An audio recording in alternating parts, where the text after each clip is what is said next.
Okay, I'm going to try to go over the some of the features of this camera. It's the Minolta X700. And so the first thing is to take the lenses off. You push the silver button on the side, and then you rotate the lens counterclockwise. And then when it gets to where the red dot is on top, it just pulls out. And you'll notice there's a red dot here on the housing, camera housing, and there's a red dot on the top of the lens. And you just line those two dots up. It should fit, and then you rotate it clockwise until it clicks, and then that locks it into place. So in the package I'm sending you, Steve, there's another lens, a telephoto lens, and you'll want that. I'll also note that this lens has a lens cover or filter on it, and this just protects the lens, the main lens, the expensive lens, from scratches. Normally there's also an opaque plastic cup that goes over to protect the lens, but I've lost that on this camera, so I don't have it. Okay, to load film, you take this little guy here and you lift up on it, and it opens the door. The film cartridge goes in here. The other side of it goes in here, and then you can caulk this a few times to advance the film to get it to go. Once you'll probably go over this in your class, but you kind of caulk it enough to pull the film somewhat tight across this back, and then at that point you close the door. You don't want to touch this section here or anything here. You don't want to get any finger oils or like those kind of chemicals that might come in contact with the film. I think you can just fire the lens there, and then you can advance it and push down again to fire it. When you get to the end of the roll, this little guy pops up and you can rewind it. I forget exactly, but I think there is a release. I think this is the release that after you finish the roll, you push this, and then you're able to rewind it. And you'll know when you rewind it because the resistance will go away, and then you pull this open and your film will be rewound back onto this side. You take it out in the cartridge. If you happen to pull it out, open the back before you've rewound the whole thing, of course you'll expose your film and it'll be ruined. Okay, so that's just kind of, I'm just trying to get you to know how to open things up. You just pull that up. When you get film, you have to, it'll come with a speed, 100, 200, 400. Those are pretty the common films.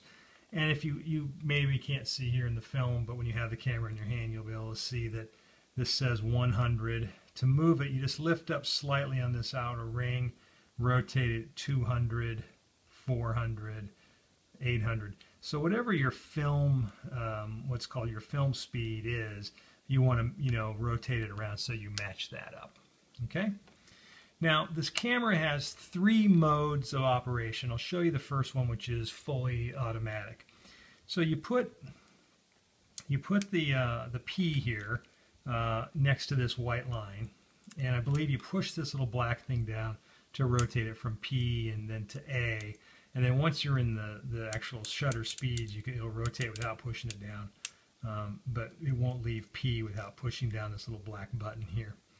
So you set it on P, and then this is the aperture ring, and you push that, you make that so that the 22 lines up with this line, and then there's a little thing here, you slide that back and there's a little green line. So when you're on P or programmable, the P is green, that is green, and your green 22 is lined up with your what's called the f-stop ring here. And I hope you can see that okay. And when that's on, and then, oh, by the way, there's an on and off switch for this camera. So with this camera, if you can look, there's a little window here, it says off, and you push this little guy here one way, and that turns it on, and then you can go back to off, and if you push the other way, it's on. And the one that has on and then some little sound waves, that tells you there's a little beep.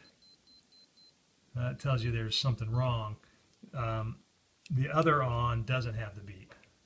And so that can just you know, there's no beep to be had. So I'll just do it without the beep on, but this is how you get to turn it on. And at this point, you just focus and click. Okay, and it's going to adjust the aperture and the speed of the camera so that you take pictures. So this is fully focus and click method. Okay, easy.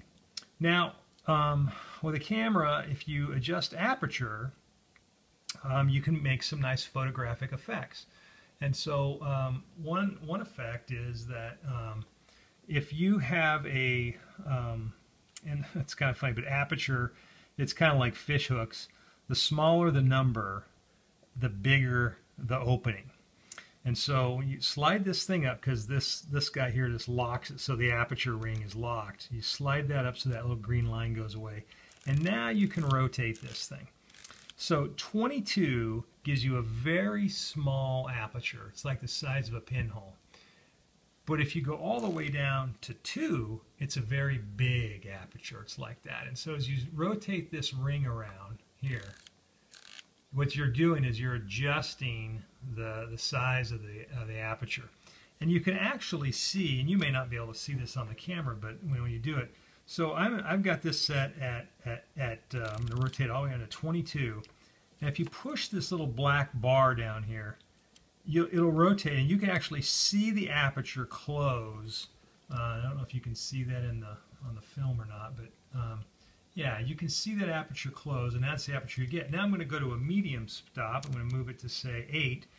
And now when I push that bar, you'll see that the aperture closes, but it's open about 1/4 of an inch. And then if I go all the way to 2 and I squeeze it down, you can't hardly see the aperture closing at all. It's open almost the entire length of the lens.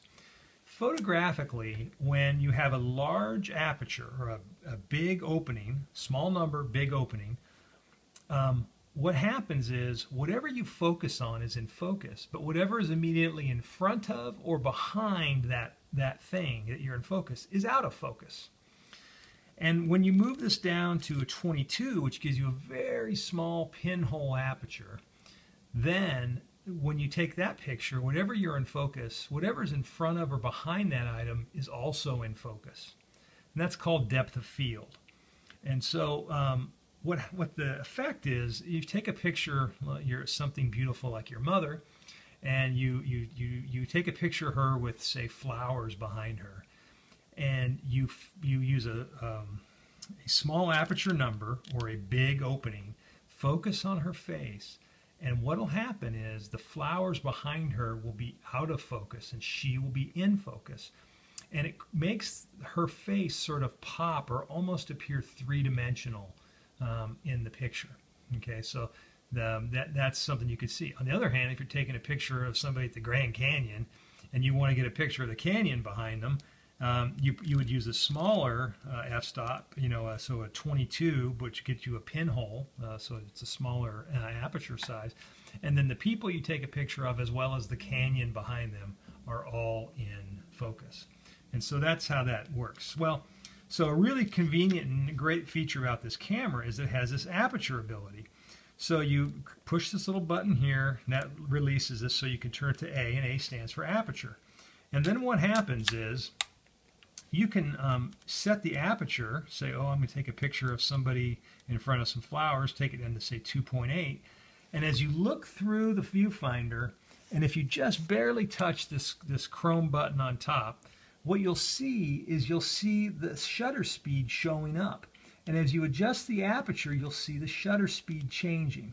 Now, generally, 60 is the smallest or the slowest shutter speed that you can do and still hold your hand steady enough that it won't be blurry.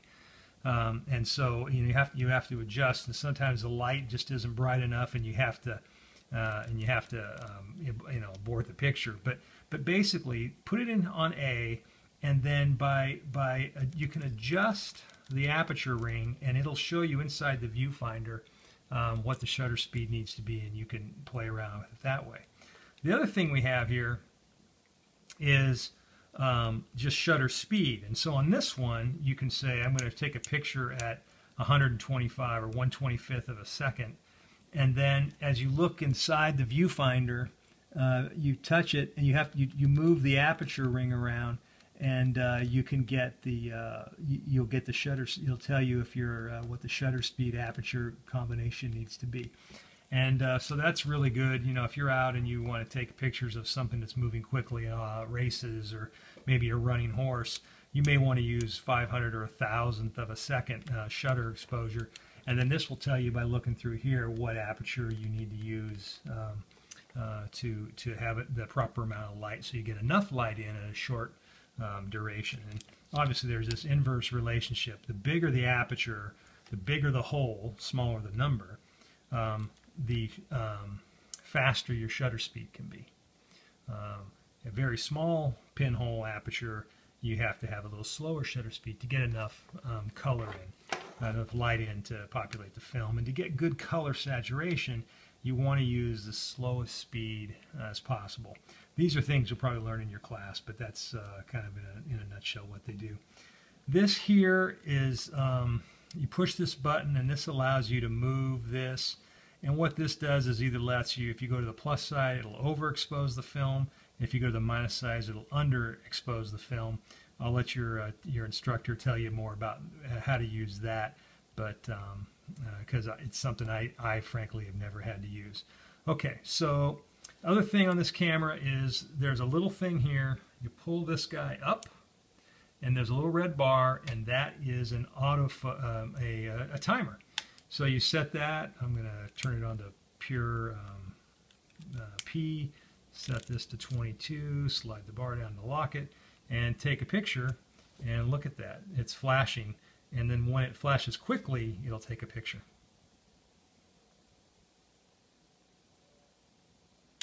Ta-da! And if I had the if I have this on the on with the sound, it actually beeps.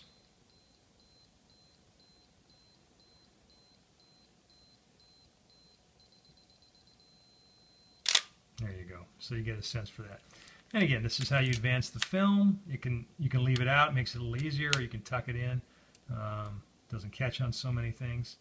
And I'm thinking that's pretty much it. Oh, I got something else. Let me show you. Let me pause this for a sec.